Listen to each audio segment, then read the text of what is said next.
outside, and then not knowing from this point, are there others that may have been involved inside?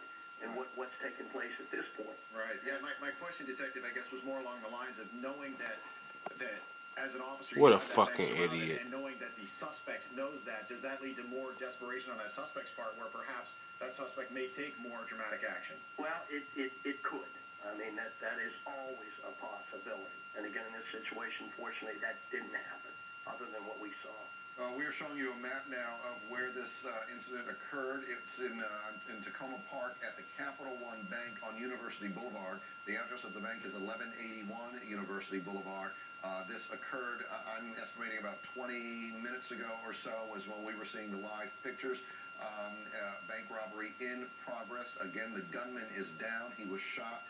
Gravely wounded, perhaps fatally wounded. The hostage that he was holding there that you saw in the video did get away. The police have that hostage. There's a great deal of police activity in that area. You should avoid the area of University Boulevard, the 1100 block, probably a few blocks around that area due to the continuing police investigation that is going on there. Again, from what we know, the person who was attempting to rob that bank is down, was shot. Bill Wagner, the detective, brings up a good point. You know, he was trying to get somewhere, so we don't know if there was a car parked or if there was someone else who was with him. There's a lot of information that we don't know at this point, as this just went down some 20 minutes ago or so. Disturbing, though, to hear what the part that we couldn't see must have been frightening for, as Audrey reported, those people right in that Starbucks right next door, to see what was happening, jarring to see a bloodied man, as she said, who was injured in some fashion in the bank and then come out and ask for help. And it's very rare that we see any of this, Steve, and I'll ask you that too. It just very serendipitous that everything was there at the same time. Sky Fox hearing that over the scanners or what have you, and us seeing how that all played out. And as the detective has said, the officers did what they had to do to make sure that hostage would be all right. Yeah, I think in a situation like this, it is probably one of the better outcomes that you could hope for, which is the fact that all of the innocent parties apparently were able to escape either unharmed or, with the exception of that gentleman that Audrey Barnes was talking about, who apparently was injured before all of this happened. Hopefully his injuries are not severe. We're still waiting to get some word on that. But you're right, absolutely scary moments for everybody that was involved in the situation. You can only imagine. We don't know how many people were in the bank at the time. We're still trying to figure that out. We don't know if this woman is a bank employee or if this was a customer. We don't know the bank. We're still trying to figure that out at this time. What we know is at this moment right here, he slips in some manner. She makes a run for it and is able to escape, running away with a gun pointed just 6 inches from her back, and is somehow able to escape that terrible situation. We're showing this to you because of the dramatic nature of the pictures, and just again to reset for those of you just joining us.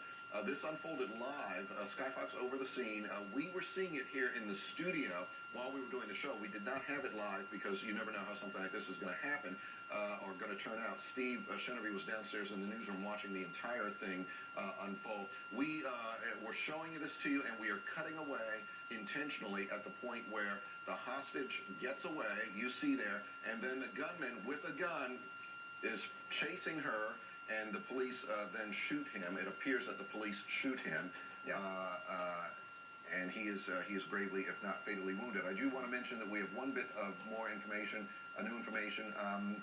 Montgomery County Police are now saying that they were called to that bank at about 9:30 this morning, told of a bank robbery in progress. And Montgomery County Police responding at about 9:30, and then all of this happened. My recollection is it was about 9:45 this morning. It was, right. And what you're seeing now, this is just a new picture, a different vantage point. It's still shot of when the action was going down. You see the hostage there running, and this is before that man was taken down by police that's your suspect there in the hoodie, right behind that red car right there, and you can see the suspect right in front making a run for it. At this point, the suspect turns toward police, and within seconds, a number of those officers completely surrounded him, and that's when the situation ended. But we're still, again, trying to get more and more information. Montgomery County Police, as Tony said, got the call just around 9:30 this morning, and within literally a few minutes, had a number of police cars and officers there. When we started watching this, when Sky Fox went up over the scene with its live cameras, and we were watching via our in-house feed, those officers were already behind the cars, as you see them here, with the guns pointed at the front door of the bank. And then it was only within a few minutes that we saw that door open, which is the video that you're seeing here when the gunman walked out with that hostage right there. And you can see obviously the situation here as that dye pack explodes. Money apparently, or items that he took from inside the bank exploding there with the dye pack so that they can track that. And then shortly after here, we're going to stop the video there. Yeah.